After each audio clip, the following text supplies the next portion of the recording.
Bom dia, meus irmãos, mais uma vez. Esse mês, as próximas 4 aulas, eu acho, e já tivemos umas 3 aulas. A gente sempre tenta falar de alguns assuntos que achamos importantes para ir sempre relembrando sobre o funcionamento da igreja.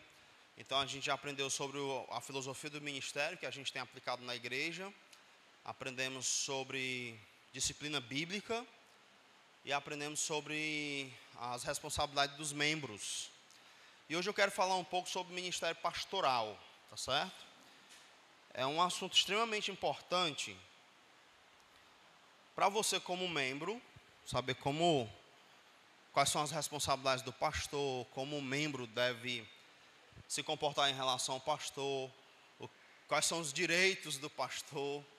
Então, a Paulo ele escreve pelo menos 3 cartas que são chamadas de epístolas pastorais. E essas epístolas não são escritas para os pastores, elas são escritas para a igreja saber escolher seus pastores e cuidar dos seus pastores, tá certo? Então, é uma orientação para a igreja como ela vai lidar com isso. Não vai dar para a gente ver todos os assuntos que abarcam aí o ministério pastoral, mas eu selecionei alguns que eu acho importante, alguns textos para a gente aprender sobre esse assunto. Esse assunto, ele dificilmente ele é ensinado na igreja, porque é meio que o pastor falando dele mesmo, né? Então, geralmente, esse assunto vai ficando de lado e acaba que as igrejas, elas nem sabem como tratar esse assunto. Eles nunca aprenderam, não conhecem os textos que tratam sobre isso. E às vezes acabam escolhendo mal seus pastores. E às vezes acabam destruindo a vida de bons pastores. Então, como vocês sabem, eu passei muito tempo num seminário, né? E muita gente se formou primeiro do que eu. Mas uma triste realidade é que quando eu reencontro esses colegas de seminário, eu diria que aí 80% deles não estão no ministério. Eles ingressaram, até tentaram, e não eram homens maus. Tem uns que vão ser bem orgulhosos, imaturos, enfim, talvez não fossem para o ministério. Mas alguns deles não foram bem cuidados pela igreja, foram judiados, né? Então tem um colega meu que ele entrou no ministério da seguinte forma: imagina que essa parte aqui da igreja não me quer mais como pastor e essa parte quer. A igreja está dividida. E aí a parte que não me quer como pastor, numa assembleia vence por 2 votos. Então eu sou exonerado da minha função. E agora vamos escolher um novo pastor. Quando se escolhe um novo pastor, e aí entrou o meu amigo, essa parte que não quis o antigo pastor, agora quer o novo pastor. Aí essa parte faz o quê? Também eu não quero não. Então essa parte agora começa a trabalhar para exonerar o novo pastor, porque a parte que exonerou o antigo pastor, que essa parte gostava, está gostando desse pastor agora. Então a igreja estava com birra, e aí entra um pastor recém-chegado do seminário, doido para trabalhar, animado, encontra uma situação assim, e aí ele não suporta muito tempo, acaba que a igreja está dividida, as pessoas, parte da igreja não quer ele lá, só porque está com birra com outra parte da igreja, tem nada a ver com ele. Enfim, resumo da obra, ele se desanimou com o ministério e foi fazer outra coisa na vida. E assim tem vários outros pastores, infelizmente, passam por situações assim. Então vamos aprender sobre esse assunto, tá? Tanto para a gente seguir aqui na igreja, aprender mais um pouco, e também, caso você um dia vá para outra igreja, outro ministério, você então pode ajudar com esse conhecimento que você vai ter, a nova igreja que você vai congregar.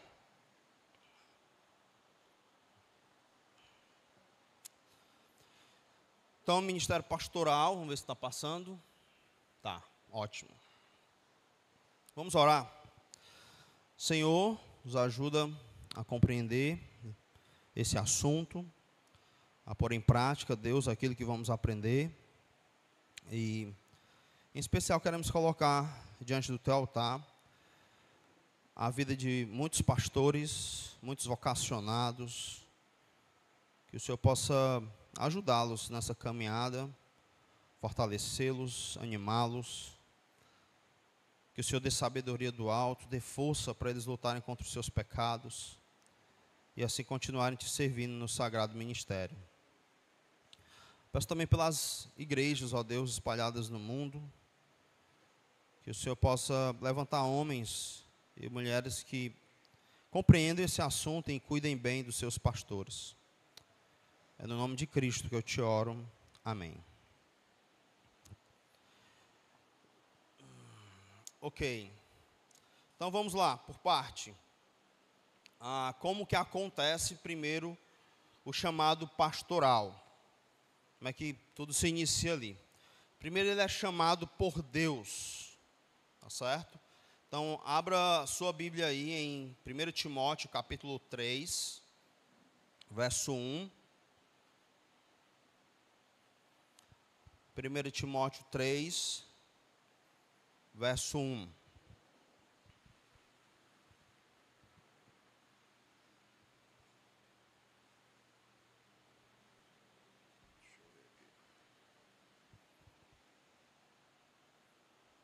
Primeiro Timóteo 3, verso 1. Encontraram? Alguém pode ler?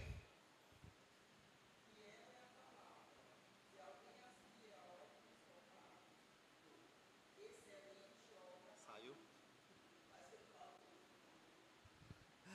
Me disseram que eu não podia mexer aqui no computador, mas eu tive que mexer aqui, não está dando para botar minha Bíblia aqui. Irmã Socorrinha já leu, então. Deu para ouvir, nem precisou de microfone. Então, como é que eu sei que alguém é chamado para o ministério? Uma das coisas que você vai perceber nessa pessoa é o desejo. Saiu, né? Perdão. Vê se vai conseguir aí.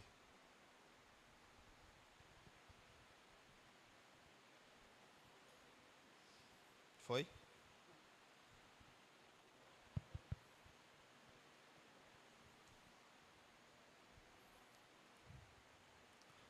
O Frank me avisou, pastor, não pode mexer no computador.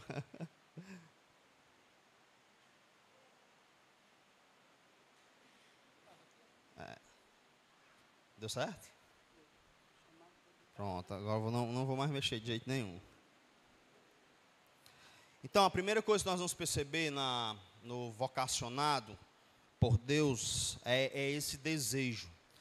Esse desejo é colocado pelo próprio Deus, com um dom que Deus dá. Lembra que pastor é um dom do Espírito Santo que ele dá para a sua igreja. Então, o texto que o Edson leu em Efésios 4, vai falar alguns dons lá, e entre eles está o dom do pastor. E também a gente pode conferir lá em 2 Timóteo 1,6, passa só uma folhinha aí, ó, você chega em 2 Timóteo 1,6. Paulo falando a respeito do dom que Timóteo tinha. Por esta razão, pois, te admoesto que reavives o dom de Deus que há em ti pela imposição das minhas mãos. Então, Timóteo está meio desanimado aqui no ministério, e Paulo escreve essa carta para animá-lo e para ele reavivar esse dom, que ele também fala em 1 Timóteo, ele também fala a respeito desse dom que ele tinha, que foi dado a ele por profecia, com a imposição de mão dos presbíteros. Então você percebe duas coisas no vocacionado, no chamado por Deus. Então a igreja, ela tem um papel fundamental nisso. E aí a gente tem que ficar atento a isso. Quando você vê um jovem ou um senhor que tem esse desejo e que tem esse dom de pastorear. E aí você começa a perceber ali o movimento de Deus chamando alguém para o sagrado ministério. Às vezes a gente meio que não atenta para isso. E aí lembra do problema que eu falei, que as igrejas têm enfrentado? Quando a igreja ela não atenta para essas questões, às vezes ela judia muito de um vocacionado, ou então ela corre o risco de de consagrar alguém que não é um vocacionado. E aí são dois problemas, porque não atenta para essas questões. Então, você vai perceber nitidamente o desejo, e você vai perceber também que ele tem o dom, esse dom do pastoreio, do cuidado. Hoje está menos, mas há uns 10 anos atrás, com aquele movimento, né, em busca da reforma protestante que aconteceu, muitas pessoas foram para o seminário porque começaram a gostar de teologia. E gostar de teologia não é igual a ser um vocacionado. Então é possível você gostar de teologia, estudar, fazer seminário e não ser um vocacionado. E aí muitas pessoas começaram a gostar de teologia, acharam legal e tudo, começaram a estudar. E aí a igreja fez o quê? Esse menino deve ter o chamado para pastor. E aí jogou para o seminário e tudo, e às vezes não era isso. Era só mesmo porque gostava do assunto, do debate em questão, enfim. Então você tem que perceber esse desejo que há latente dentro do coração do vocacionado. Eu costumo dizer que quando Deus vocaciona alguém, é tipo assim, está no sangue dele. Então, ele respira aquilo, ele ama aquilo, a igreja do Senhor, o trabalho ministerial, e você vai percebendo isso, mesmo ele não sendo um seminarista, você percebe isso, como ele tem esse interesse pelas ovelhas, no cuidado, essa preocupação e tal, e como ele está sempre pensando, parece que a mente dele é levada para isso. Tem até tem um videozinho, né, que é uma brincadeira que o pessoal faz, a mente do pastor, né, que ele fica pensando em várias coisas. O irmão fulano de tal tem que visitar, o irmão fulano de tal está doente e tal, mostrando como é a mente de um pastor. E é mais ou menos isso mesmo. Ele está sempre pensando em como cuidar, em como alimentar o seu rebanho, como guiar a igreja. Às vezes ele tem até outras atividades. Geralmente quando ele é chamado, ele está fazendo outras coisas. Mas Deus vai conduzindo ele para isso, e ele passa a amar isso e sentir satisfação nisso. Eu particularmente, quando eu gosto de fazer várias coisas. Uma coisa que eu amo muito é engenharia civil. Amo também esporte. Então, fiz educação física, gosto de estudar engenharia civil. Então, eu manjo muita coisa de engenharia, de projeto. Gosto de executar projetos, principalmente projetos de marcenaria. Eu acho aquilo fantástico, é um negócio assim que quando eu vejo pronto assim, né, dá uma satisfação. Gosto até de dizer assim, eu vou fazer essa cliente aqui chorar de emoção quando ela vê esse móvel pronto. E eu acho isso muito legal. E aí no início, e eu amo ser pastor também. E aí no início eu pensava assim, se eu tivesse 5 vidas, uma eu ia ser engenheiro civil, a outra ia ser isso aqui e tal, e tal, e tal. Aí eu comecei a pastorear, e foi indo, e aí foi mudando. E agora eu penso assim, se eu tiver 5 vidas, todas elas eu ia dedicar para o ministério pastoral. Mesmo gostando das outras coisas, mas aquilo que dá gosto mesmo, que é assim, aquele prazer. Quando eu começo geralmente eu saio de casa 2 horas, né, aí venho para cá, e aí fico até 10. Vou na casa de um, de outro. Às vezes eu faço a loucura de começar de manhã, né, com o almoço lá no van. Aí eu emendo até 10. E nem é muito bom para a minha saúde, porque depois eu percebo o quanto eu fico cansado. Mas é um negócio que dá tanto prazer, é tão gostoso. E aí eu digo assim, realmente eu acho que eu tenho esse dom aí, porque é um negócio muito bom. Então não me arrumo assim, eita, meu irmão, hoje eu vou ter que dar 5 aconselhamentos, ter que dar discipulado, nossa, hoje vai ser osso. Não, é um negócio assim que é gostoso e eu não sei explicar. O fato é que Deus, ele chama o vocacionado e coloca isso no coração dele, esse desejo pelo ministério. E ele vê essa obra não como um negócio assim pesado, ele vê como uma excelente obra. Então, quem almeja, quem deseja o episcopado, excelente obra almeja. E aí a gente percebe isso. E também o dom. Tá? E aí tem uma parte importante aqui. Nesse chamado, você vai ter a imposição das mãos. Eu já li no texto que Paulo fala a Timóteo, falando da imposição das mãos. Mas tem também em 1 Timóteo 4:14, que ele vai falar novamente a respeito dessa imposição de mãos. Ele diz assim, verso 14 do capítulo 4 de 1 Timóteo: não te faças negligentes para com o dom que há em ti, o qual te foi concedido mediante profecia, com a imposição das mãos do presbitério. Com a imposição das mãos do presbitério. E lá no 22, agora ele falando para Timóteo, como ele vai instituir novos pastores, ele diz: a ninguém imponhas precipitadamente as mãos, não te tornes cúmplice de pecados de outrem, conserva-te a ti mesmo puro. Aqui como ele vai estabelecer presbíteros, pastores, Paulo está orientando ele, presta atenção, você não pode ser precipitado. E também você não pode ser cúmplice do pecado de outros. É tipo assim, eu vou ordenar esse camarada aqui ao ministério, vou impor as mãos, porque ele é meu amigo, mesmo ele não tendo a qualificação necessária. E aí você acaba se tornando cúmplice do pecado dessas pessoas e colocando elas no ministério. Então, essa parte da imposição das mãos, ela é extremamente importante. Quem faz isso não é a igreja, quem faz isso são os pastores, é o presbitério, né? No entanto, a igreja, ela reconhece isso e ela aprova essa ação dos presbíteros. Então, os pastores da igreja é que vão fazer essa imposição de mãos. E claro, esses pastores, eles são pastores de uma igreja, que estão junto com eles. É como se eles estivessem representando a igreja, tá certo? E aí tem a imposição de mãos. Então, ninguém pode autodeclarar-se pastor. Isso acontece na igreja. Então, não é a pessoa, eu sou pastor agora e tal. Não, tem todo um processo. Você tem o desejo, você tem o dom. Esse desejo e esse dom, ele é observado pela comunidade onde você está inserido. E aí os pastores que vão treinar você, quem faz pastor não é o seminário, é outro pastor, que vai treinar você, então representando a igreja do Senhor, eles vão então impor as mãos e ordená-los ao sagrado ministério.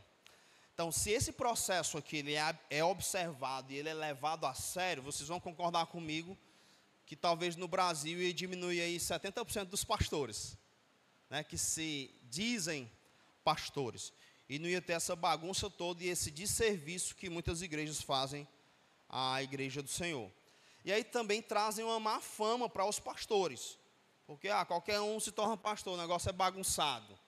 Mas biblicamente a coisa não é bagunçada. Vocês vão ver que Paulo envia Timóteo e Tito para as igrejas, para pôr em ordem as coisas na igreja, e o primeiro passo lá em Tito que ele vai organizar na igreja é estabelecer presbíteros, pastores.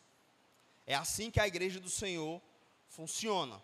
Então, a igreja emergente, por exemplo, eles pregam que a igreja não precisa ser institucionalizada e nem ter pastores. Não precisa de um líder e tal, e por aí vai.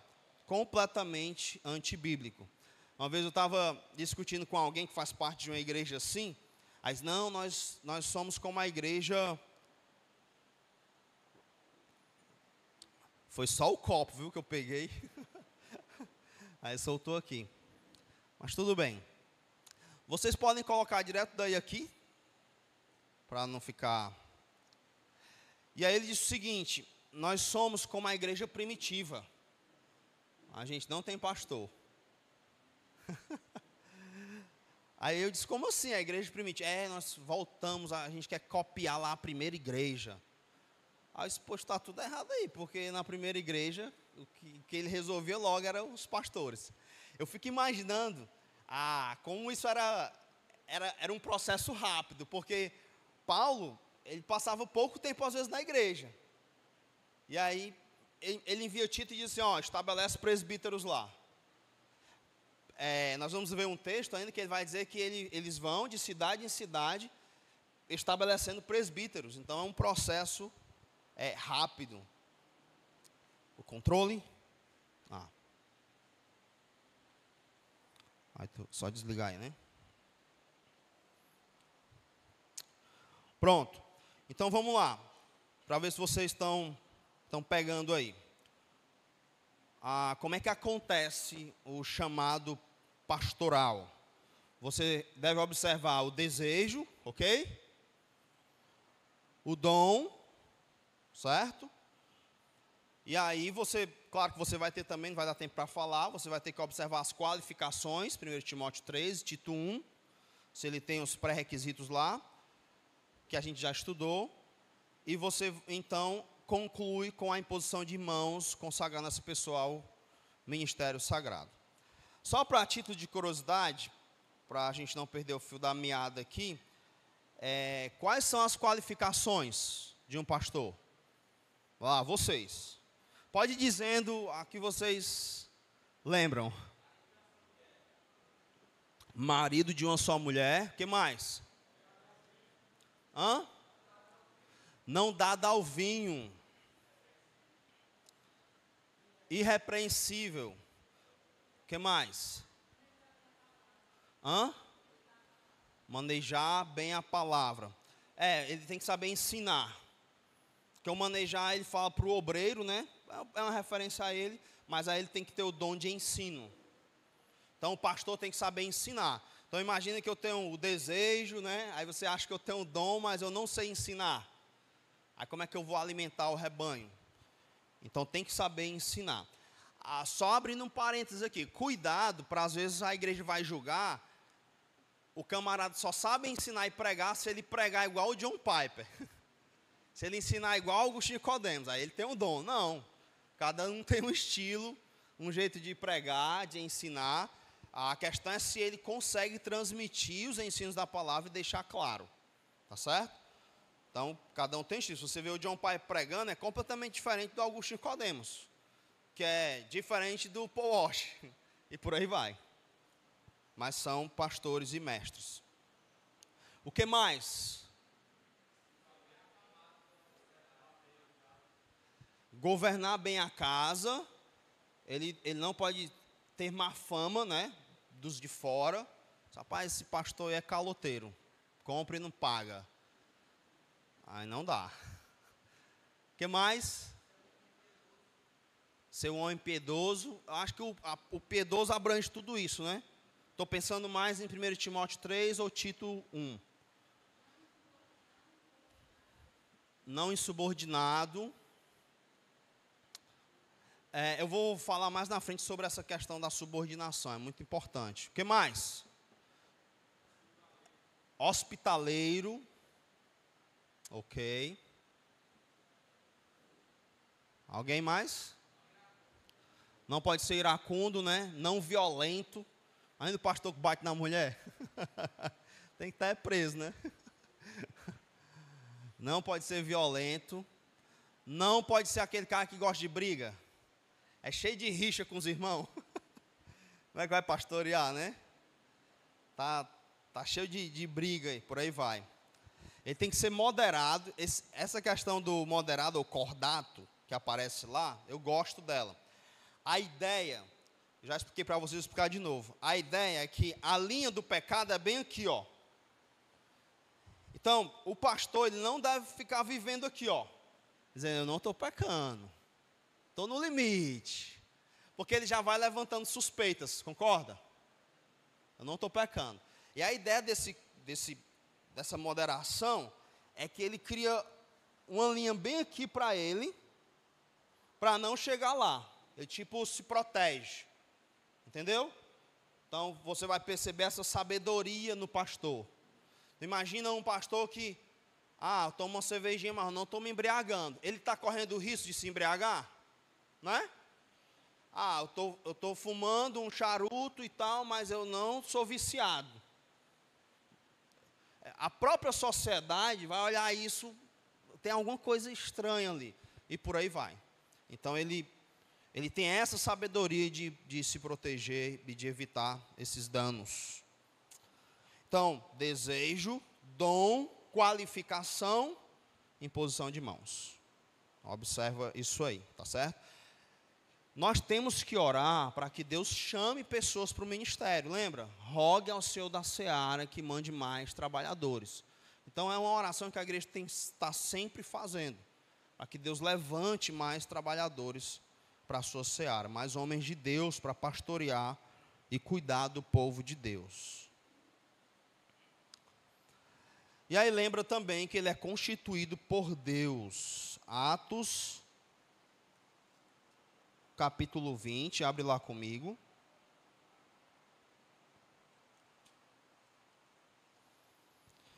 Então ele é chamado, e aí você observa isso nele, desejo, dom, qualificação.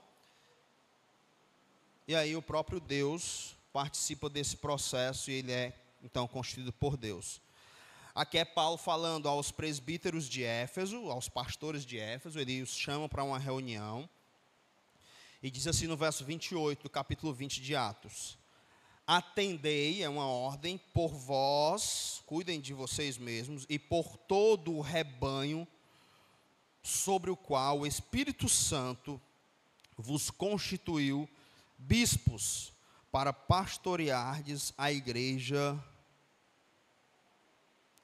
de Deus, a qual ele comprou com o seu próprio sangue. Então, é grande a responsabilidade do pastor, porque ele está cuidando de algo que não é dele, e esse algo que não é dele foi pago um preço muito alto. E aqui ele fala, né, o qual Deus comprou com o seu próprio sangue. Então, Deus, ele está na pessoa de Jesus Cristo, né, o Deus encarnado, está na cruz comprando um povo. E aí dentro desse plano redentivo, ele decide colocar alguém para cuidar desse povo. E aí o Espírito Santo, a Trindade Santa envolvida nisso, institui essa pessoa para que ela cuide desse povo. E Paulo ordena, chamando esses presbíteros, ordena dizendo: atendei por vós e por todo o rebanho sobre o qual o Espírito Santo vos constituiu bispos, né, supervisor. Vocês vão perceber aqui que vai aparecer 3 palavras aqui que a gente chama de palavras que aparecem intercambiavelmente. São 3 palavras diferentes que falam do mesmo assunto ou da mesma pessoa. Então, no início, no verso 17, diz assim: de Mileto mandou a Éfeso chamar os presbíteros. Depois ele vai dizer no verso que a gente leu, que eles têm que pastorear o rebanho de Deus, o qual o Espírito Santo os constituiu bispos. Então você tem os presbíteros, pastores e bispo. Fala da mesma pessoa. Algumas igrejas diferenciam isso. Por exemplo, nas igrejas cristãs evangélicas, o presbítero está abaixo do pastor. Então, você tem o pastor e você tem o presbítero. E algumas igrejas fazem o contrário, tá? Mas se trata da mesma pessoa. E o bispo, algumas igrejas colocam o bispo como acima de tudo, tá certo? Então, o que essas palavras significam, só para a gente saber, coisas que a gente deve olhar e encontrar no pastor. O presbítero, o que seria um presbítero? A palavra só quer dizer mais velho. Então, eu penso aí que é a sabedoria, pode ser um jovem pastor, mas com a sabedoria de um ancião. É o presbiterói, né, mais velho. O pastor é aquele que vai apacentar e alimentar o rebanho. E o bispo, é o episcopo, é a ideia de um supervisor. Então, eu sempre gosto de dizer, né, que eu supervisiono a vida das ovelhas. Então, eu vou me meter mesmo na sua vida. Eu vou perguntar, ei, o que está havendo? Isso aqui é o meu trabalho. E aqui está a ordem, eu tenho que pastorear o rebanho sobre o qual o Espírito Santo me constituiu bispo. Então, esse é meu trabalho. E se eu não fizer isso, com medo de desagradar você, eu estou desagradando a Deus. Então, eu vou ter sim que ser esse supervisor. Aí você pode me chamar de metido, né? Mas eu chamo isso de bispo. É o episcopo, que tem que estar cuidando e supervisionando. Tá certo? Às vezes você não gosta muito, né? Eu não gosto de ninguém se intrometendo na minha vida e tudo. Mas Deus instituiu pessoas para fazer isso, cuidar de você. Não somente o pastor, mas as ovelhas, né? Devem cuidar umas das outras, admoestar, consolar e por aí vai. Então, ele é chamado por Deus e ele é constituído por Deus. E, claro, ele é revestido de autoridade. Por causa de todo esse processo, Deus o chama, o coloca para liderar, e aí ele tem essa autoridade para cuidar do povo de Deus. Abre lá em Hebreus, capítulo 13.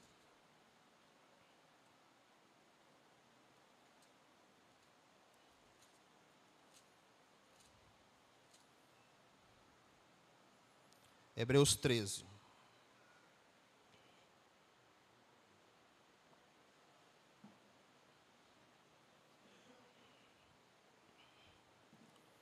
Amém? Diz assim, 13:7. Para você memorizar esses dois textos, é 13:7 e 13:17. Então, 7:17 vai falar sobre isso. Lembrai-vos dos vossos guias aqui são os pastores, os quais vos pregaram a palavra de Deus, e considerando atentamente o fim da sua vida, imitai a fé que tiveram. Aqui fala muito sobre relacionamento e sobre conhecer o seu próprio pastor, tá?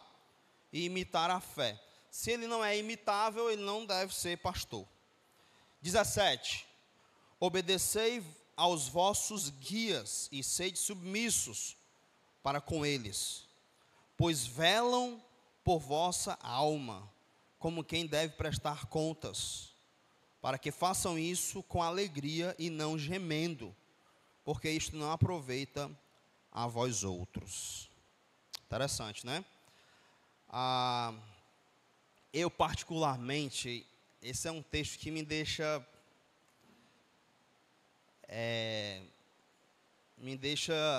constrangido ou com medo. Talvez essa seja a palavra mais certa.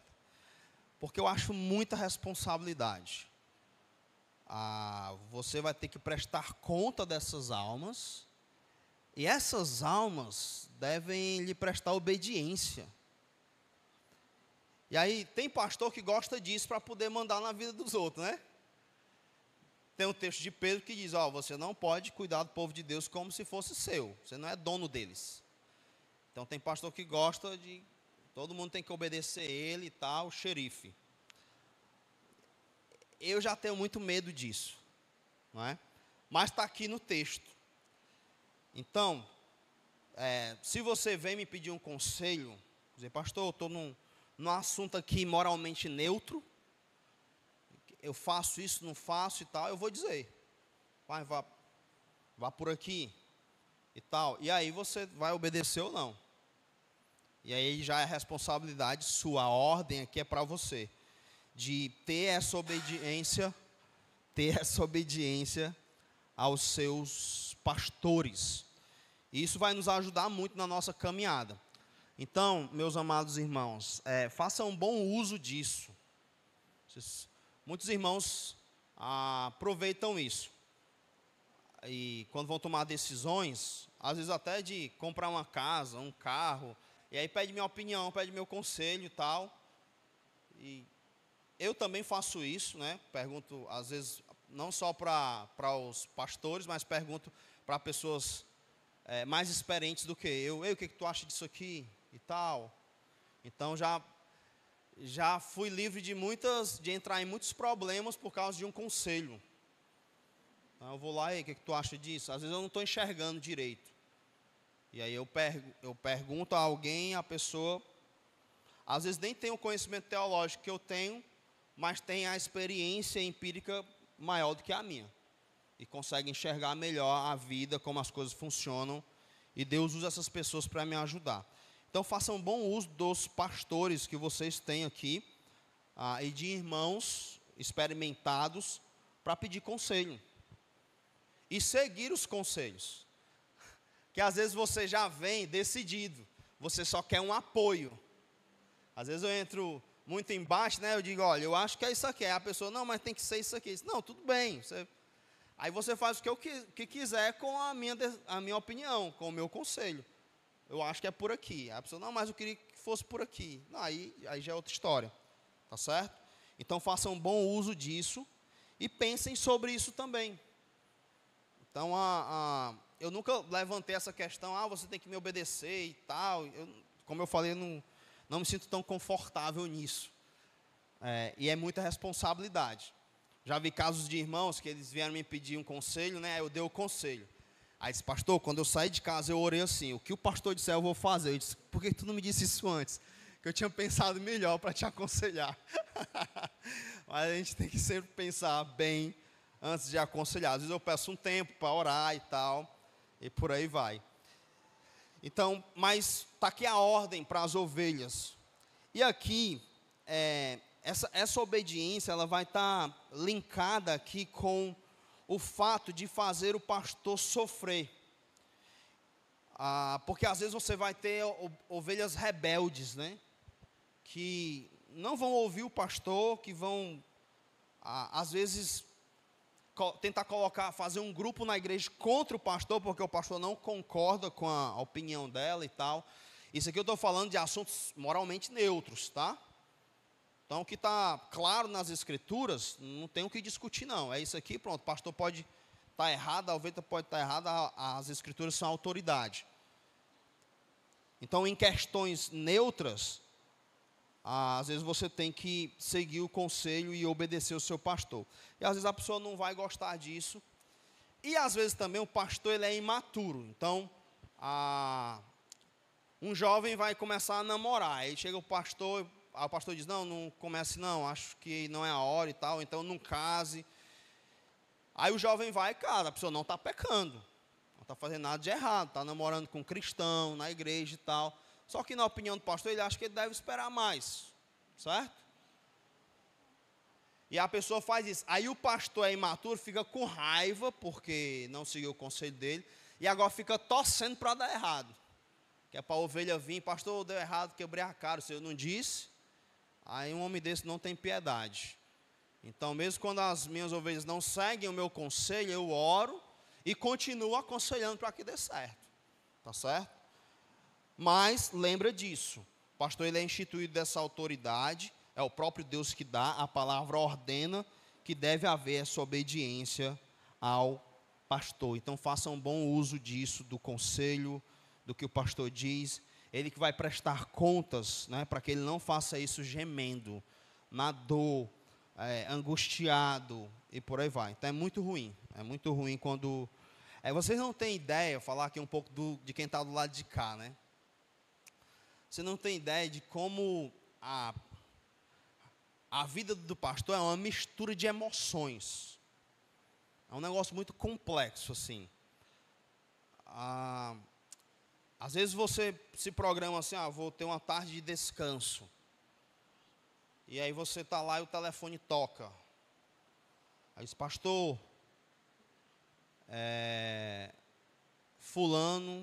eu vi fulano em adultério.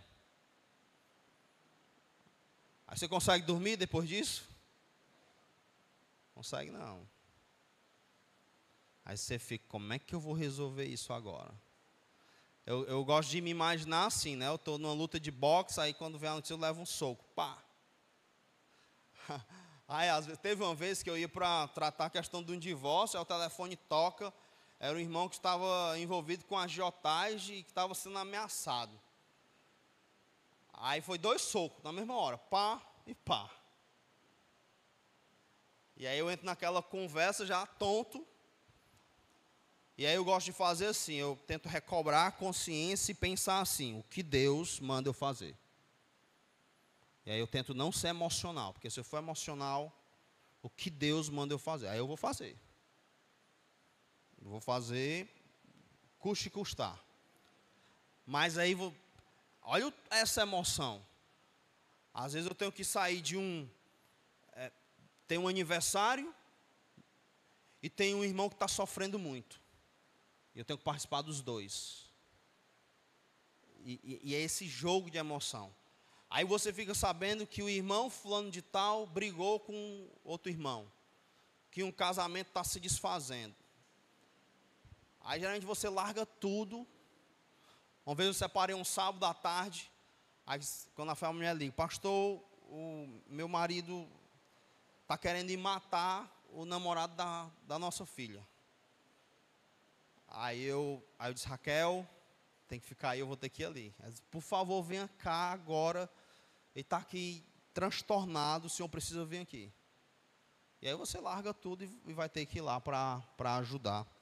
E assim vai. Às vezes você está indo, diz, pastor, eu estou pensando em tirar a minha vida. Aí você tem que encostar o carro e parar e conversar e por aí vai. Então é um misto de emoção muito grande. Aí imagina, você já vive isso, e aí você ainda tem as ovelhas insubmissas e rebeldes, que fica botando defeito em tudo, que fica você tratando assuntos tão sérios, a pessoa está reclamando porque está quente, está isso e está aquilo. E, às vezes picuinhas. Então pensem nisso, tá? De serem aquelas pessoas que vão tentar resolver questões, promover a paz. Porque na igreja está acontecendo uma série de coisas que os pastores, a liderança estão cuidando, estão aconselhando, estão lutando. Então, às vezes existem lares que estão se destruindo e a gente está lá nessa guerra e tudo. E aí, às vezes, você vai ficar reclamando por causa de bobagem e de forma insubmissa, fica chateado, enfim, despreza o pastor e tal. Tudo isso a gente percebe. Vocês não percebem quando alguém está tratando você indiferente? Ou não percebe? Pois é, eu percebo também. Tem gente que me chama de pastor quando está bem comigo. Aí quando eu digo alguma coisa, ele me chama de eclesiano. Nada contra me chamar de eclesiano. Tem nenhum problema. Mas eu sinto, tá ligado? Agora você é o eclesiano. Ou eclesiano.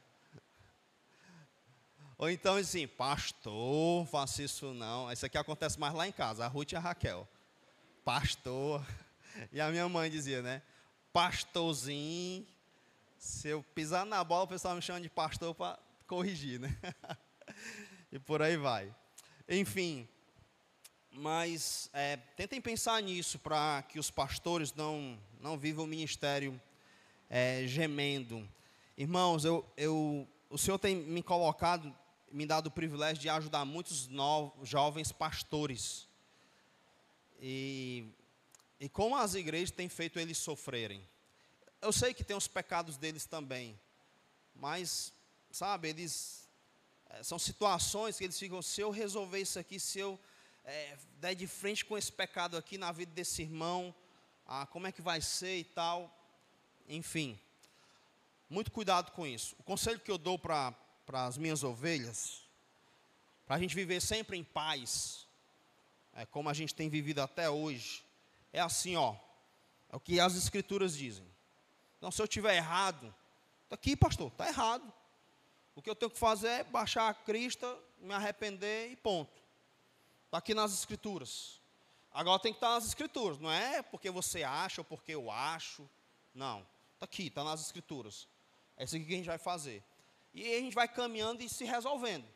O que a Bíblia diz? Bora resolver isso aqui. E fazer o que as escrituras dizem. Porque muitas igrejas, elas não têm a palavra como autoridade, aí vai um novo pastor para lá, às vezes tem um pecado claro, e ele quer tratar aquilo, mas a igreja não vai estar com ele. Aí diz, não, pastor, se eu fizer isso aqui, metade da igreja sai. E aí tem toda aquela situação e por aí vai. Então, lembrem disso, para que o pastor não cuide gemendo, né? E aí, nesse processo, desse gemido, muitos pastores têm abandonado as igrejas. Eles não... Saiu uma pesquisa aí, eu não sei até que ponto é verdade, né? Eu não quis acreditar, mas me falaram que as duas profissões mais difíceis do mundo é ser presidente dos Estados Unidos e ser pastor. Já pensou? Por causa das decisões que tem que tomar. Enfim, não sei até que ponto essa pesquisa, mas ser pastor não é fácil, tá? É muita responsabilidade. Responsabilidade de cuidar de vidas que pertencem a Deus. Então não é fácil. Às vezes eu tenho que tomar decisões sempre pensando no bem maior do rebanho. O irmão quer fazer uma coisa, aí se eu digo não, ele vai ficar chateado comigo. E aí, se eu tiver temor de homens, aí eu vou ficar fazendo isso aqui para agradar esse, fico fazendo para agradar esse, e por aí vai. E vou viver morrendo de medo de desagradar as pessoas. Aí você nem vive. Por isso que não pode ter jamais temor de homens. No entanto, o temor a Deus deve sempre guiar o seu coração. E isso não é fácil. Um puritano aconselhando um jovem pastor que tinha poucas ovelhas, ele diz assim: quando você for prestar contas a Deus das suas ovelhas, você vai ver que tinha o suficiente. Então, às vezes você quer, eu quero ter muitas ovelhas, que a igreja cresça bem muito, para as pessoas verem que o meu ministério é poderoso e tal. Um dia você vai prestar conta de cada uma delas, né? Teve um puritano que ele orava tanto por suas ovelhas, que ele chegava a passar mal. E a esposa dele batia no quarto: querido, você já está há 7 horas aí dentro. E aí ele dizia: querido, eu preciso orar por elas, eu vou prestar contas dessas 3.000 almas, e algumas delas eu nem sei como elas estão. E aí ele orava muito por suas ovelhas, muito amor, tá? Então, cuidem bem dos seus pastores, não é fácil a função deles. Então, quais são as responsabilidades do pastor? Cuidar de si mesmo. Vou acelerar um pouco. O pastor ele tem que sempre estar cuidando de si mesmo, porque se ele não cuida de si mesmo, da sua vida espiritual, como é que ele vai cuidar do rebanho? Não é? Então, a nossa vida espiritual, ela passa por altos e baixos, certo? Passa por altos e baixos. Às vezes a gente desanima, às vezes... Só que o pastor ele tem que estar toda semana aqui pregando, sendo voz de Deus para o povo de Deus, sendo um profeta de Deus. E aí ele não pode se dar o luxo de ser alguém constante. Para isso, ele tem que cuidar de si mesmo, cuidar bem. Então, lembra Atos 20, 28, ele diz: atendei por vós. E 1 Timóteo 4,16, Paulo vai dizer para Timóteo: cuida de ti mesmo. O cuida de ti mesmo lá está na nossa língua, está na reflexiva, o verbo está na reflexiva. Então, o sujeito pratica e sofre a ação. Na língua original está na voz passiva. O que isso quer dizer? É que alguém vai cuidar de mim. Só que, como está lá, cuida de ti mesmo. Parece que Timóteo vai fazer isso. Então, o que eu entendo? Porque o verbo está na voz passiva. Eu tenho que me chegar a Deus para Deus cuidar de mim. Então, eu não consigo cuidar de mim mesmo. Daí eu tenho sempre que me empurrar para perto de Deus. E a igreja tem que fazer isso. A Spurgeon dizia que a igreja ela tinha que empurrar o pastor para o gabinete, para ele estudar e orar, para quando ele saísse de lá para pregar, ele saísse direto da presença de Deus, para falar ao povo de Deus. Então, cuidem da vida espiritual dos pastores.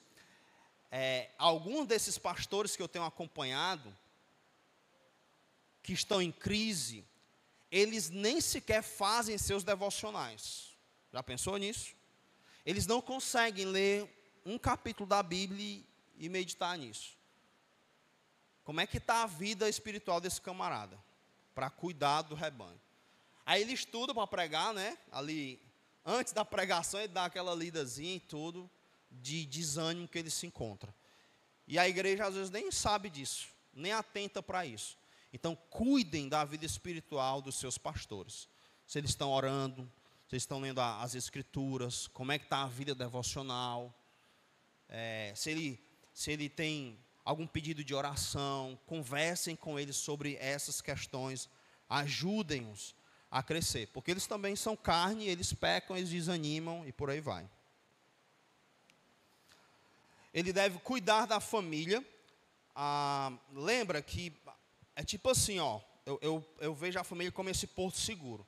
Então eu saio de casa para às vezes, para resolver vários problemas de outras famílias. Se eu tiver com um problema em casa, eu não vou ter cabeça para fazer isso. Vocês concordam? Quando você sai chateado com a sua esposa ou do seu esposo e vai para o trabalho, não é um dia ruim, parece que as coisas não andam, você fica mal, desanimado. Então, se você não está bem em casa, é difícil você cuidar de outras pessoas. Então, o pastor, a casa dele tem que ser um negócio. Imagina um pastor que a qualquer momento pode se divorciar. Um casamento instável, né? Não dá. Então, ele tem que cuidar bem da família. Lembra que Paulo vai dizer, se ele não cuida da família, um núcleo ali que é menor, 3, 4, 5, 6 pessoas, como é que ele vai cuidar da igreja de Deus? Então, o pastor, ele tem essa responsabilidade, cuidar de si mesmo e cuidar da família. E manter as qualificações. Tem que estar sempre observando as qualificações que a gente já viu lá de Timóteo 3.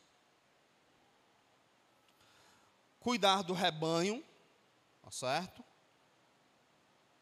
Isso aqui é claro. E aí, eu coloquei 2 formas de cuidar do rebanho. De forma mais pessoal. Então, como é que a gente desenvolve isso aqui? Vou botar logo os 3 aqui, tá? Então, você cuida do rebanho de forma mais pessoal, fazendo aconselhamentos bíblicos. Esses aconselhamentos, eles são preventivos. Então, todo mundo que vai casar aqui na igreja, a gente faz uma série de estudos para eles casarem. Então, é um aconselhamento preventivo. Se você está já casado, tem problemas no casamento, aí a gente faz um aconselhamento corretivo, tá certo? E temos também os discipulados, que é uma forma de se aproximar, de ter relacionamento e de cuidar.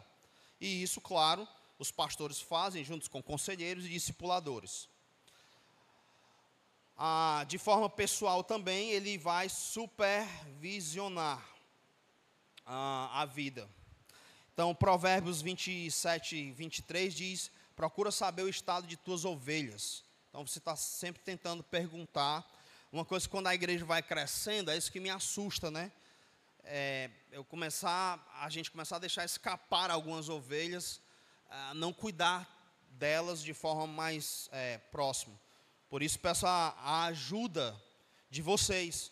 Quando vocês observarem, pastor, essa ovelha aqui, tal, o senhor tem falado com ela, tem acompanhado, como é que está essa situação? E aí vocês vão ajudando a gente a fazer esse pastoreio e fazendo também conosco, como muitos de vocês já fazem. Vamos ler só Zacarias 15, 11 a 17. Lá você vai ter mais ou menos como é que Deus, Ele quer que você cuide dessas ovelhas.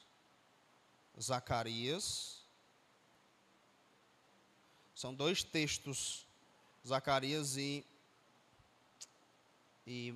Jeremias, são 2 textos que me assustam para a função do pastor.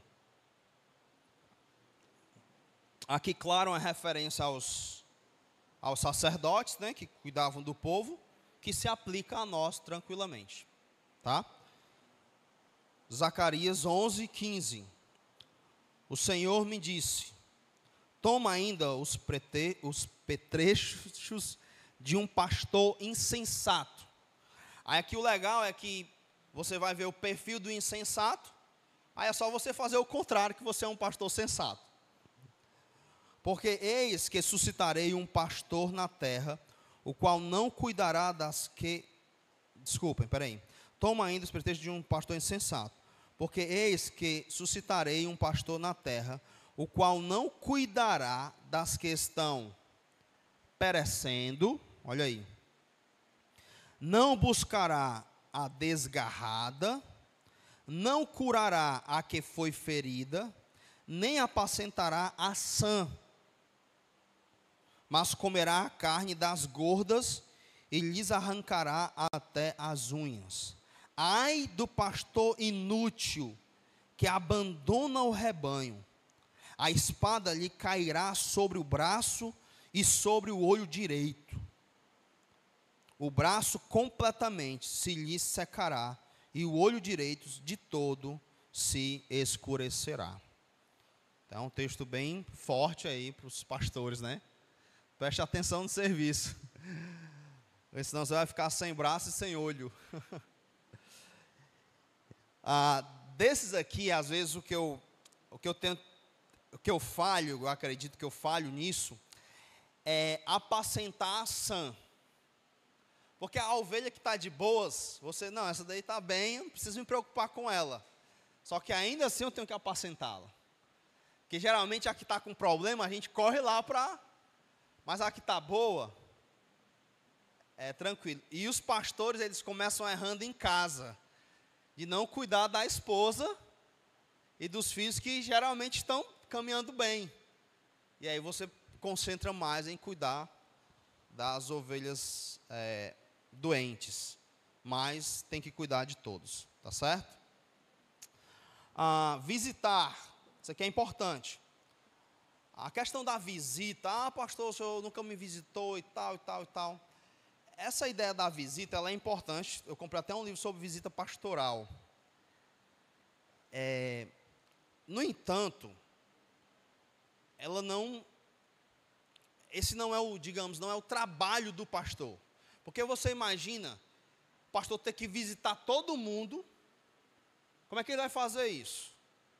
E as visitas não são rápidas. Pelo menos os discipulados, a maioria deles, eu gasto 1h30, 2 horas. Não é não, Tiago? A gente passa 2 horas ali, se deixar, aí eu tenho que ir para outra casa e tal. Porque é muito gostoso ali e tudo. Você não vai encontrar nas escrituras essa ideia de que o pastor tem que visitar. O pastor tem que visitar. Isso aqui é tão absurdo que algumas igrejas têm um pastor que não prega, ele é o pastor de visita. Já pensou? A igreja vai ordenar um pastor só para visitar. Quem disse que tem que ser assim? Claro que o pastor ele vai visitar as ovelhas e tudo, mas biblicamente você vai encontrar essa visita quando a pessoa está doente. Então, está alguém doente entre vós, chame os presbíteros para orar e tal, para que você, se for pecado, você confesse o pecado e por aí vai. Então, cuidado para você não querer colocar ou impor questões que não são bíblicas. Então, qual é a responsabilidade do pastor? Tem que visitar as ovelhas, senão ele está falhando nisso. Tem que estar mandando mensagem todo dia, que senão ele não está pastoreando bem. E aí toma cuidado com isso, tá? Porque algumas pessoas, elas colocam peso e exigências onde nem as escrituras fazem. Por exemplo, a esposa do pastor, né? No passado disse, a esposa do pastor tinha que liderar os ministérios, tinha que tocar piano, tinha que cantar, tinha que ter todas as... Onde é que está isso? Né? A esposa do pastor tem que ter todas essas habilidades aqui. Ela tem que ser bem governada, aí sim. Mas ela tem que ter essas habilidades, não. Então, o pastor, ele vai visitar e cuidar dos que estão doentes, ele vai aconselhar e tudo, mas ele não tem essa exigência, tem que estar visitando todo mundo, toda hora e tal. Não tem isso, tá, gente? Só para vocês entenderem. Paulo fala que eu nunca deixei de ensinar vocês, de casa em casa e publicamente, para os presbíteros. Alguns vão usar esse texto para dizer, de casa em casa, então ele estava sempre nas casas e tal. Paulo gastava sua energia focando na liderança e nos presbíteros. Imagina a primeira igreja lá em Jerusalém, se converteu 3.000, depois mais 5.000. A igreja tem 8.000, como é que os apóstolos iam fazer para visitar cada um? Não tem como. Ok? Só para tomar cuidado. E ele também cuida do rebanho de forma geral. Então o que eu estou fazendo aqui é um cuidado. Eu estou ensinando a vocês, nós gastamos tempo se preparando para isso, orando e cuidando das ovelhas. Então, Atos 6,4, o que acontece lá? Tem um problema lá de distribuição do alimento, que estava tendo tipo uma corrupção. Estavam dando mais para as helenistas do que para as crentes judias. Então, estava tendo essa corrupção, eles vão reclamar com os apóstolos. E aí os apóstolos nos dão uma orientação ali da forma como eles reagem. que os apóstolos fazem? Eles dizem assim, ó, vocês vão separar 7 homens, que a gente acredita que são os diáconos, e eles vão resolver isso. Nós nos aplicaremos ao ensino, ao estudo da palavra e à oração. Então, a responsabilidade primária do pastor é ensinar a palavra de Deus e orar pelo rebanho. Tá certo? E os diáconos existem para dar esse suporte a ele, para resolver questões secundárias, digamos assim, para que isso fique como uma questão primária para o pastor. Então, o pastor ele tem que estudar, se preparar e por aí vai. Tá certo? Por isso que lá em 1 Timóteo 5,17, ele vai falar sobre isso, que devem ser dignos de dobrados honorados o pastor que preside bem e que se afadiga no ensino da palavra. Então, ele tem que ir ensinando. E essa é uma forma de cuidar. Então, um pastor que se dedica para estudar e para chegar aqui e ensinar as escrituras, é um pastor que está cuidando bem do rebanho. É um ato de amor. Ah, o pastor não faz nada, só fica sentado lá estudando. Esse é o trabalho dele, tá? É a responsabilidade dele. Às vezes você vai visitar uma igreja e você vai ver que o pastor não estudou, não se preparou. E como é ruim isso, não é? Como é ruim. E aí o povo não é alimentado com a palavra de Deus. E ele vai liderar, ele vai presidir, vai cuidar do povo de Deus. O pastor, ele não pode ser frouxo. Às vezes vai tomar decisões difíceis. Teve uma coisa que eu aprendi no início do meu ministério que me ajudou muito. Tipo assim, ó. Clesiano, me disseram, você sempre vai ser amado e odiado. Se você fizer o que é certo, você vai ser amado e odiado. Se você fizer o que é errado, você vai ser amado e odiado. Escolha pelo que você quer ser amado e odiado. Isso me blindou muito, porque eu tento ter o máximo de compromisso com as escrituras. Se você vai gostar ou não, e eu vou liderar a igreja. Então, às vezes, pastor, vamos fazer isso aqui, pastor, isso aqui e tal. Aí eu paro, penso, vejo os pós e os contras, e eu tenho que tomar a decisão como líder da igreja. A decisão é minha, eu não vou ficar jogando a responsabilidade para outros. Se der errado, eu vou prestar contas com Deus. Então, eu tenho que liderar a igreja. E não deixar que as pessoas fiquem me manipulando, né, com medo, para agradar as pessoas. Então, graças a Deus, eu não tenho esse temor de homens, né, de ficar... E nenhum pastor deve ter isso, porque senão ele vira refém. Vocês não têm ideia, principalmente no meio batista. Tem pastor que ele vai pastorear uma igreja e eles pagam muito bem. Eles dizem assim, ó, você só vai pregar, tudo aqui quem decide é a gente. E você não pode falar sobre inferno, nem pecado e tal. É um negócio terrível, terrível. Vocês não têm ideia. Agora mesmo eu estou acompanhando um pastor, o cara recebeu uma carta dizendo tudo que ele tinha que fazer na igreja. Tem que ser assim, assim, assim, assim, e tal, assinado lá. E aí, se você não fizer isso aqui, nós não queremos mais você como pastor. O negócio é sério por aí, negado. E proteger o rebanho. Tem que proteger o rebanho.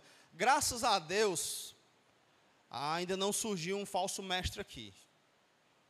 Mas se você está aqui e é um falso mestre, meu amigo, você não vai encontrar moleza não. Porque eu e os pastores aqui, a gente dá a vida por essas ovelhas. Fisicamente, espiritualmente, seja do jeito que for. Nós não vamos abandonar o rebanho. Porque às vezes surge um falso mestre, o cara começa com uma conversinha aqui, outra ali, faz um motim, levanta uma turma e tal. E aí o pastor é problema, aí começa... Aí o jogo é sujo, eu falo isso porque eu já vi isso de perto.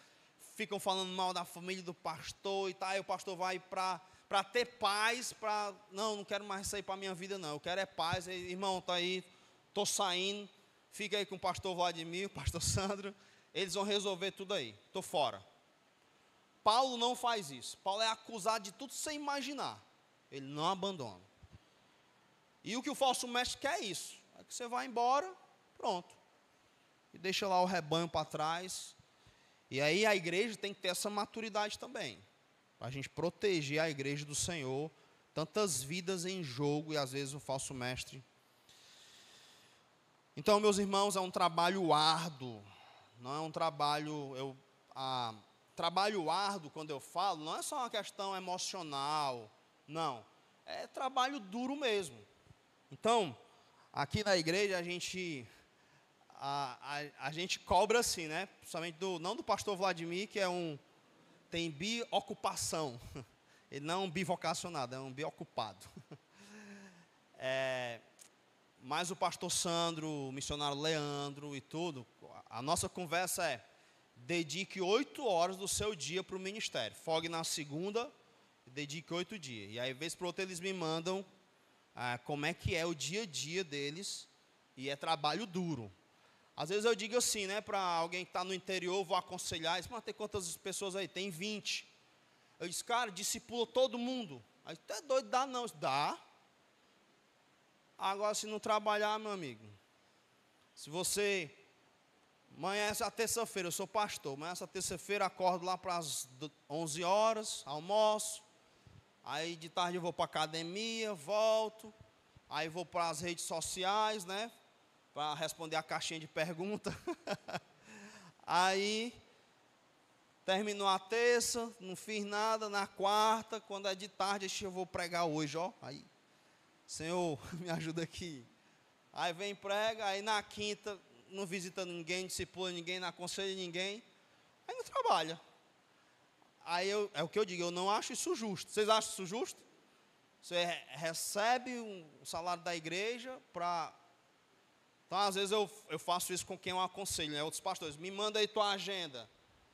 Aí, meu amigo, a agenda, o cara não está fazendo nada. Eu disse, mas tu tem que trabalhar. Não é justo você receber o salário da igreja e não trabalhar. Então, é trabalho duro.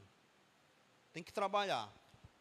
O pastor Vladimir, eu estava falando com ele, né? Sexta, eu disse, pastor, tu está trabalhando de manhã, de tarde, de noite. Porque as noites dele, ele trabalha também, mesmo tendo uma biocupação e mesmo não sendo remunerado por nossa igreja. E aí, hora em que ele está aí planejando, né? Conseguir pelo menos meu expediente para se dedicar mais ao ministério. Então, hoje a gente tem eu e o pastor Sandro, que a gente está dedicando todo o tempo. Então, é trabalho duro. Então, se eu trabalhar menos de 8 horas por dia, eu fico me cobrando. Não, não é justo aqui, eu tenho que trabalhar. Só que sempre passa, né? Agora, cuidado, porque o pastor, ele não é empregado.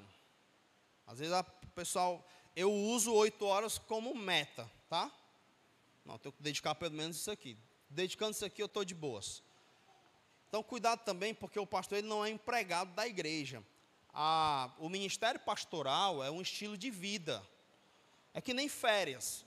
Eu tiro férias. Vocês acham que eu tiro férias? Aí eu desligo, não falo mais com ninguém, não resolvo mais nada. É assim? Não. O pastor nunca tira férias de fato. Quando eu tiro férias, eu não faço aconselhamentos que não sejam urgentes. Mas imagina, eu estou de férias, aí o irmão, pastor, eu estou me divorciando, eu vou tirar a minha vida. Eu disse, não, irmão, eu estou de férias. Não, eu vou cuidar do irmão, entendeu? Então, quando eu tiro férias, eu cancelo os discipulados, alguns aconselhamentos preventivos, e não estudo, né? Para pregar, certo? Então, essas são minhas férias. E vou visitar outra igreja, de um colega e tal, que eu não posso fazer isso. Vocês podem fazer isso, né? Hoje eu vou visitar tal igreja e tal. O pastor não pode fazer isso, ele tem que estar aqui ensinando. Eu aproveito as férias para isso. Mas férias de fato, porque é um estilo de vida. O pastor não tem horário.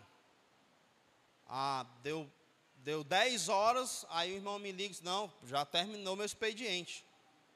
Por favor, me ligue só amanhã. Não é assim, tá? Então é um estilo de vida, de cuidar do povo de Deus e por aí vai. E aí o pastor também tem que tomar cuidado, que esse é o meu problema, né? Passa das 8 horas de trabalho e emenda, e vai 12 horas, emenda a madrugada. e aí acaba que eu adoeço e por aí vai. Então, às vezes eu tenho que discipular muito, aconselhar muito, e também tem que ter o tempo para estudar e se preparar. E às vezes eu me embanando e acabo fazendo coisa demais. E a culpa é minha, tá? Não é que os irmãos estão cobrando e tal.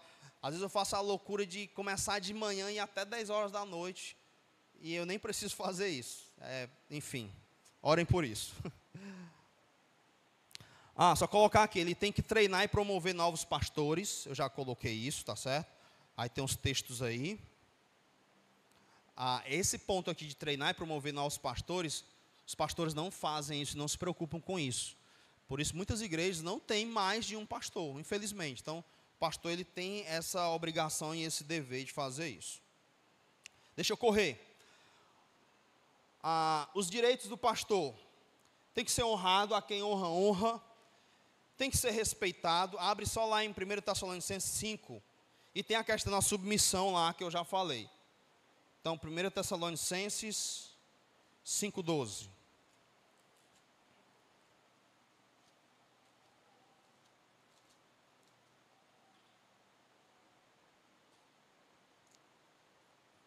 Cadê? Olha só que interessante esse texto. Agora vos rogamos, irmãos, que acateis com apreço os que trabalham entre vós e os que vos presidem, está falando do pastor, vos presidem no Senhor e vos admoestam. Admoestar aqui é corrigir, tá? E que os tenhais com amor em máxima consideração, por causa do trabalho que realizam, viver em paz uns com os outros. Em máxima consideração, por causa desse trabalho árduo que eles realizam, de cuidar das suas vidas. O trabalho de um pastor não tem preço. De cuidar de você, as pessoas que cuidaram de mim, que me aconselharam, que evitaram que eu tivesse tantas dores de cabeça na minha vida, tantos prejuízos, são pessoas que eu tenho que ter em máxima consideração. Você imagina a pessoa, você está com um problema no seu lar, e a pessoa larga tudo que ela está fazendo, corre para te socorrer. É alguém que te ama, alguém que se importa com você e não com o que você tem. Você tem um valor para essa pessoa, valor eterno. Então essas pessoas, esses pastores, devem ser tratados em máxima consideração. Vocês não têm ideia do que é um pastor mau, ruim, que está ali só para tirar dinheiro das pessoas, bajulando as pessoas, que não se importa com as pessoas. Como uma igreja sofre. E vocês têm um privilégio de terem pastores que amam vocês, que cuidam de vocês. Então, honra, respeito, submissão, tá? Cuidado para essa honra não ser bajulação. Beleza? Esse respeito não ser uma idolatria. Porque tem gente também que quer endeusar o pastor, né? E o pastor chegou e tal, e levanta que o pastor vai sentar aí. Não, é um ser humano como o outro, e Deus quer que ele seja respeitado, amado e obedecido. Sustento pastoral, é a prebenda aí. Eu vou parar por aqui, e na próxima aula a gente então termina esse assunto aqui, já são 10h30. A gente termina esse assunto e começa o novo assunto, beleza? Então vamos orar. Senhor, nosso Deus, nosso Pai, ajuda o teu povo a cuidar bem dos pastores, a ter esse amor, esse respeito por eles, essa consideração, como a tua palavra ordena. Levanta mais pastores do nosso meio, homens piedosos, dedicados ao Senhor. Chama, Deus, coloca esse desejo no coração. Aqueles que já têm, que o Senhor não deixe apagar. Ajuda-os nesse processo, nessa caminhada. Dá sabedoria à tua igreja para cuidar de cada um deles, tanto dos vocacionados como dos que já são pastores. Guarda-nos, ó Deus, para que possamos te obedecer, tanto nós pastores, em como cuidar do rebanho, como o rebanho deve se comportar diante dos pastores. Todos nós queremos te agradar. E obrigado por termos a tua palavra que nos orienta em como cada um de nós, dependendo da posição em que estamos, devemos nos comportar. Te louvamos por isso. Que o Senhor continue abençoando essa igreja, dando pastores a ela, e que ela nunca mais venha viver o que ela já viveu no passado, que foi ficar sem pastores. Guarda-nos, ó Deus, dos falsos pastores, dos falsos mestres. Se houver alguém assim entre nós, que o Senhor possa revelar, para que seja tratado, e que o rebanho possa ser protegido. Paulo diz que iriam surgir cães que não poupariam o rebanho. Que o Senhor nos ajude, como pastores, a proteger o rebanho desses cães. É no nome de Cristo que nós te oramos, dependendo da tua graça e nos méritos do nosso Salvador. Amém.